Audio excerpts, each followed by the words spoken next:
The wild horse race was, well, certainly wild. However, it was the bronc and bull riders that really caught our fascination. How the hell do these guys ride these creatures anyway? Well, who better to teach us than Scotty Fraser from South Australia, who, in his modest words, has... I've got a few Australian titles. So, Scotty, show us how it's done. Well, this is a, bareback rigging. And we put a glove through here, and just try to keep that in there as nice and as tight as we can. It's just like a suitcase handle, really. And these are, lady goes that tighten up, girth goes around the horse, just pulls it down nice and tight, and if you can get in timing with them, it makes the job a lot easier, and that's, the points where they look for.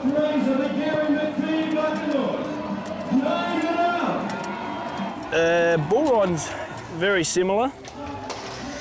It's probably the best event for gear-wise. You only got a cart, a rope, and this is what sort of a wrap you do when you're actually riding a bull. And so that's why if you do come unstuck, sometimes that can hang you up. It's a matter of when you're riding a bull, you just want to be out over the front end, get away from his power. Jump on the back of her. Yep. And a technique. Yeah, you just put your hand in here. In there? Yep. This pulls up tight around there, and you wrap that around your arm. Around my arm? Yep. And then just back in. Back in over, and that's reefing tight.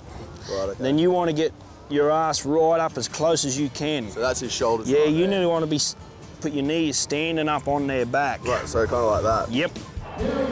The only thing, if he steps on you, that's about the only time you can get hurt. What do you reckon? Good as gold, mate. You're ready to go. After that lesson from Scotty, Tim really took a liking to the whole bull riding thing and just couldn't get away from it. So once he had sized up his beast, he was ready to saddle up and hold on.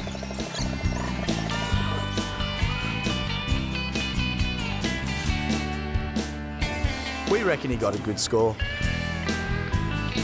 Well, we have two judges out there. Each of them have 25 points for the rider and 25 points for the bull.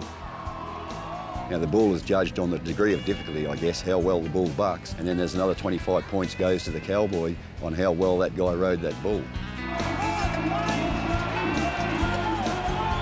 It's an 8-second ride, and a lot of it comes back down to how your bull bucks. Like, there's a degree of luck of a draw. Each one of them guys go in, all them bulls are all numbered, and they're all going to computer, and the computer matches up the competitors with the bull. And they're looking for a bull, the judges are looking for a bull that jumps high in the front, and usually a bull that spins. It makes it a lot harder to ride for the cowboy.